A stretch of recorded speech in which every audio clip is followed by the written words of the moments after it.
우리 다 함께 사도신경으로 우리의 신앙을 고백드리시면서 1월 26일 수요일 아침 예배를 우리 하나님 앞에 올려드립니다.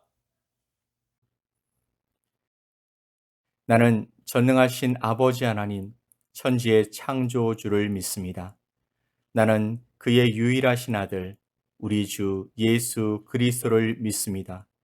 그는 성령으로 잉태되어 동정녀 마리아에게서 나시고 본디오 빌라도에게 고난을 받아 십자가에 못 박혀 죽으시고 장사된 지 사흘 만에 죽은 자 가운데서 다시 살아나셨으며 하늘에 오르시어 전능하신 아버지 하나님 우편에 앉아 계시다가 거기로부터 살아있는 자와 죽은 자를 심판하러 오십니다. 나는 성령을 믿으며 거룩한 공교회와 성도의 교제와 죄를 용서받는 것과 몸의 부활과 영생을 믿습니다. 아멘.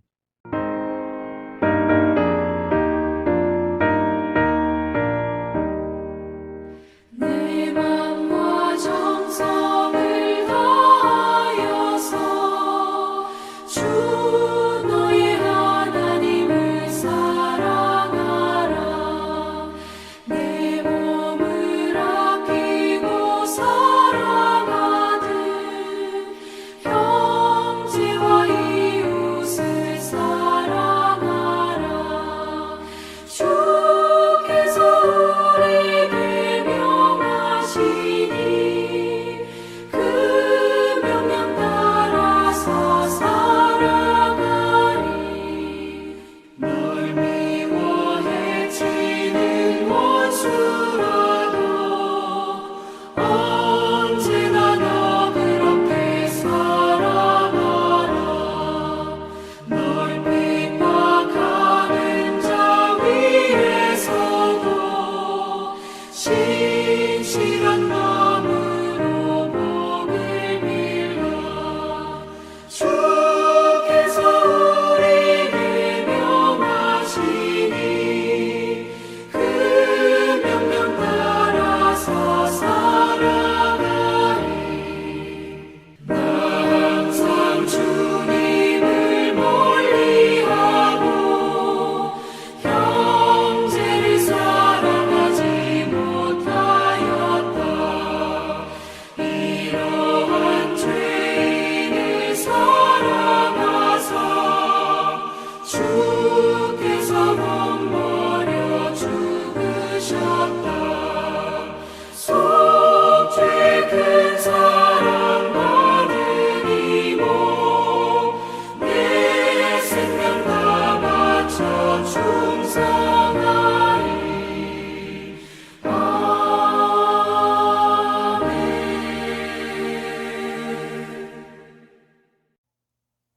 오늘 함께 보실 하나님의 말씀은 사도행전 6장 1절로 7절 말씀입니다.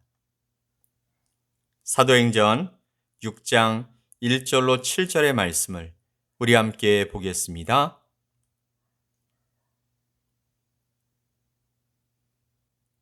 그때에 제자가 더 많아졌는데 헬라파 유대인들이 자기의 과부들이 매일의 구제에 빠짐으로 히브리파 사람을 원망하니 12사도가 모든 제자를 불러 이르되 우리가 하나님의 말씀을 제쳐놓고 접대를 일삼는 것이 마땅하지 아니하니 형제들아 너희 가운데서 성령과 지혜가 충만하여 칭찬받는 사람 7을 택하라. 우리가 이 일을 그들에게 맡기고 우리는 오로지 기도하는 일과 말씀 사역에 힘쓰리라 하니 온 무리가 이 말을 기뻐하여 믿음과 성령이 충만한 사람 스데반과 또 빌립과 브로고로와 니가노로와 디몬과 바메나와 유대교에 입교했던 안디옥 사람 니골라를 택하여 사도들 앞에 세우니 사도들이 기도하고 그들에게 안수하니라. 하나님의 말씀이 점점 왕성하여 예루살렘에 있는 제자의 수가 더 심히 많아지고 허다한 제사장의 무리도 이 도에 복종하니라. 아멘. 신약 시대에 최초로 탄생한 초대교회는 가정교회로 시작했습니다. 그러나 베드로와 다른 사도들의 사역과 성도들의 열심 있는 전도로 인해서 구원받는 자들의 숫자는 나날이 늘어갔습니다. 한 역사가에 따르면 이 당시 예수님을 구주로 믿는 신자들의 숫자가 대략 2만에서 2만 5천 명쯤 되었을 것이라고 추정했습니다. 초대교회는 불과 1, 2년 만에 폭발적인 성장을 이루어낸 것입니다. 교회 안에는 다양한 출신과 배경을 가진 사람들이 있었습니다. 또 교회 안에는 히브리 말을 일상어로 사용하는 사람들이 있었고 또 헬라어, 즉 그리스어를 일상어로 사용하는 사람들이 함께 공존했습니다. 당시 교회는 매일마다 가난한 사람들에게 음식을 나누어 주었습니다. 교회는 성도들이 교회 앞에 헌금한 것을 통해서 고아와 과부들에게 식품과 생필품 등을 매일 나누어 주었던 것입니다. 그런데 여기서 한 가지 문제가 발생합니다. 헬라어를 일상으로 사용하는 헬라파 과부들은 매일 음식을 분배받는 구제 사역에서 소외된 것이죠. 단지 언어와 문화권이 다르다는 이유 하나만으로 음식과 생필품을 나눠주는 구제 대상에서 제외된 것에 대해서 헬라파 회중들은 심한 차별을 느끼며 교회에 불만을 갖게 되었고 사도들과 히브리파 성도들에게 불만을 터뜨렸습니다. 어느 단체나 마찬가지로 이런 작은 이권마저도 내 사람, 네 사람을 나누는 문제가 발생하더라는 것입니다. 솔직히 말하면 이전까지의 초대교회는 이런 문제 가운데서 자유로울 수 있을 것이라 생각했었습니다. 하지만 그렇지 않았던 것은요. 교회 성도들의 숫자가 기하급수적으로 늘어난 이유가 있었던 것으로 보입니다. 그럼에도 불구하고 원칙을 통한 분배, 사랑과 섬김이 모든 이들에게 동일하게 적용되도록 애쓰는 모습이 있어야 했지만 어느 한쪽으로 치우치면서 불평이 나올 수밖에 없었던 것입니다. 사도들은 교회에서 일어난 이 문제를 해결하기 위해서 교회의 제자 모두를 소집했습니다. 오늘날로 말하면 공동의회를 연 것이죠. 이 모임에서 베드로와 다른 사도들은 성도들과 현 상황에 대해서 공유하며 한 가지 커다란 결정을 내렸습니다. 만약에 사도들이 매일매일 수천 명에 이르는 가난한 성도들에게 음식을 나누어 주는 일에 묶여 있다면 복음을 증거하고 가르치는 사역이 뒷전이 될 수밖에 없다는 것이죠. 이에 사도들은 말씀 사역을 제쳐두고서까지 음식을 배분하는 일을 할 수 없다고 결정했습니다. 이에 교회는요, 새롭게 사도들을 대신하여 일꾼들을 세워서 교회 안에서 필요한 구제 사역을 담당토록 했습니다. 본문 2절 말씀을 보면 사도들은 다음과 같이 말합니다. 12사도가 모든 제자를 불러 이르되 우리가 하나님의 말씀을 제쳐놓고 접대를 일삼는 것이 마땅하지 아니하니. 아멘. 복음 증거와 말씀 사역에 헌신한 사도들을 대신해서 가난한 성도들에게 열심과 성실한 태도로 음식과 생필품을 나눠주고 교회의 전반적인 살림살이를 담당해 줄 일꾼들이 바로 초대교회의 집사들이었던 것입니다. 자, 그런데 앞서서 이야기한 것처럼 하는 일이 어찌 보면 너무 단순합니다. 사람들에게 음식 나눠주고 생필품 나눠주는 것입니다. 또 어려운 사람들을 돌보는 것이죠. 이 일을 하기 위해서는 대학교 학위가 있어야 하는 것도 아니고 대단한 사회적 경력을 요구하는 것도 아닙니다. 그러나 사도들은 아무나 이 일을 하게 하지 않았습니다. 왜냐하면 문제를 해결하기 위해서 세운 사람들이기 때문인 것입니다. 그렇게 사도들이 중요하게 생각한 기준이 무엇이었을까요?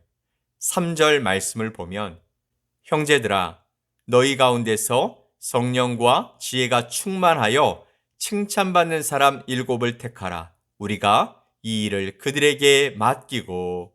아멘. 사도들은 교회 사역을 맡아볼 사람들의 자격을 말하며 제일 먼저 성령 충만을 언급했습니다. 왜 이것이 가장 중요했을까요? 성령이 충만한 사람은 하나님의 뜻을 분별할 수 있기 때문입니다. 교회를 향한 하나님의 마음을 분별할 수 있기에 자신의 생각이나 세상적인 방법대로 교회를 운영하지 않고 성령 하나님께서 부어주신 은사와 재능을 통해서 하나님의 일을 올바로 또 온전히 이루어 나갈 수 있기 때문인 것입니다. 두 번째 기준은요, 지혜의 충만입니다. 지혜는 실제적인 행정과 사무 처리를 감당할 능력을 의미하는 것이죠. 여러분, 피아노를 반주하는 자는 믿음만 좋아서는 안 됩니다. 피아노를 연주하는 실력도 함께 있어야 한다는 것이죠. 마찬가지로 교회 사역을 맡기기 위해서는 그가 성령 충만하지만 또한 그 사역을 제대로 감당할 능력도 갖추어야 한다는 것이죠. 은혜만으로 사역의 자리를 주게 되면 더 큰 어려움을 낳을 수도 있게 되는 것입니다. 자, 세 번째 기준은 바로 칭찬받는 사람입니다. 사람이 아무리 실력이 좋고 능력이 좋아도 교회 안에서 평판이 좋지 않고 성도들 사이에서 문제를 일으키고 있다면 그런 사람에게 사역을 맡길 수는 없는 것입니다.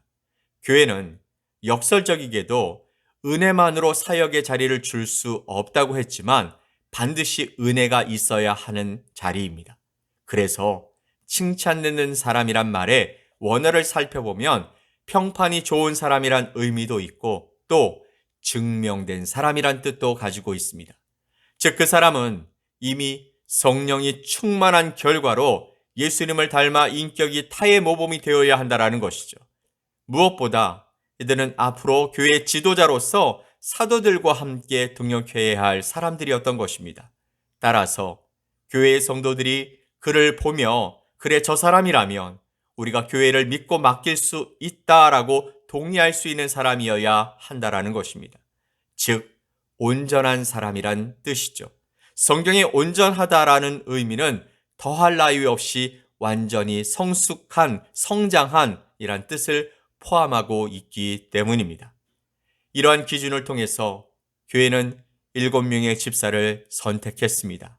이는 사도들이 선출한 것이 아니라 온 교회가 투표하여 결정했던 것입니다. 본문 5절에 나오는 이름을 한번 살펴봅시다. 스데반, 빌립, 브로고로, 니가노르, 디몬, 바메나, 니골라 등 7명의 사람이죠. 한글 성경으로 보면 이 이름이 가지는 특성이 잘 드러나 있지 않습니다. 그러나 사실 이 이름들은 모두 헬라식 이름입니다. 어떤 성경학자들은 오늘 본문에 집사를 선출하게 된 배경이 헬라어를 모국어로 사용하는 헬라파 과부들이 음식을 배분받는 데 소외된 문제에서부터 출발하였기 때문에 이 투표 결과 헬라어를 사용하는 헬라파 사람들이 모두 집사로 선출되었다라고 말하기도 합니다. 물론 이 7명이 모두 헬라어만 사용하는 사람들은 아니었을 것입니다. 아마도 초대교회는 언어의 장벽을 뛰어넘을 수 있는 사람들을 집사로 세워서 히브리파 사람들과 헬라파 사람들을 하나로 연결해 온전한 교회를 만들어가길 소망했던 것으로 보입니다. 자, 그러면 이렇게 성령과 지혜가 충만하고 칭찬 듣는 사람들을 교회의 사역자로 세운 결과가 어떻게 나타났습니까? 7절 말씀에 하나님의 말씀이 점점 왕성하여 예루살렘에 있는 제자의 수가 더 심히 많아지고 허다한 제사장의 무리도 이 도에 복종하니라. 아멘. 교회는 더욱 든든히 세워져 갔습니다. 그리고 복음은 더 많은 사람들에게 전파되었고 구원받는 사람들이 날마다 더욱 늘어났다라고 말씀하고 있죠. 심지어 허다한 제사장의 무리도 이도에 복종했다라고 말씀하고 있습니다. 사랑하는 성도 여러분, 우리 모두는 하나님으로부터 귀한 직분을 받고 하나님의 일꾼으로 부르심을 받은 사람들입니다. 그렇다면 우리들도 초대교회에서 선택받은 이 7 집사들처럼 성령에 충만하고 지혜에 충만하고 또 사람들에게 칭찬받는 모습을 이뤄갈 수 있었으면 좋겠습니다. 지금 시기에 사실 더더욱 이러한 일꾼이 필요한 줄 믿습니다. 하나님의 마음으로 상처난 사람들의 마음을 온전케 만드는 사람들, 힘들고 어려운 시기에 위로와 힘을 주며 하나님의 사람으로 세워가는 온전한 사람들이 바로 여러분이 되셨으면 좋겠습니다. 날마다 기도합시다. 하나님, 제게 성령의 충만함을 주시고 지혜와 명철을 더하여 주옵소서. 그리고 온전치 않은 세상과 주변을 온전케 만드는 자가 되게 하여 주옵소서. 이런 고백과 기도로 여러분이 있는 그곳을 하나님이 머무실 수 있는 온전한 곳으로 만들어가는 아름다운 사람들이 되시길 예수 그리스도의 이름으로 간절히 축복합니다. 아멘. 우리 함께 기도합시다. 우리의 힘과 능력 되시는 하나님 아버지 감사합니다. 오늘도 새로운 날의 희망을 가지고 하루를 출발해 갈 수 있게 해주셔서 감사합니다. 들려오는 소식들이 캄캄해도 빛 대신 주님을 바라보며 소망 중에 살아가는 우리 모두가 되게 하여 주시옵소서. 우리 믿음의 성도들과 동역자들을 붙들어 주셔서 초대교회 집사들처럼 성령과 지혜가 충만하고 그리고 많은 이들에게 칭찬받는 온전케 만드는 복된 사람들이 되게 하여 주시옵소서. 믿고 감사드리며 예수 그리스도의 이름으로 기도 올리옵나이다. 아멘. 하늘에 계신 우리 아버지여, 이름이 거룩히 여김을 받으시오며 나라가 임하시오며 뜻이 하늘에서 이루어진 것 같이 땅에서도 이루어지이다. 오늘 우리에게 일용할 양식을 주시옵고 우리가 우리에게 죄 지은 자를 사하여 준 것 같이 우리 죄를 사하여 주시옵고 우리를 시험에 들게 하지 마시옵고 다만 악에서 구하시옵소서. 나라와 권세와 영광이 아버지께 영원히 싸움나이다. 아멘.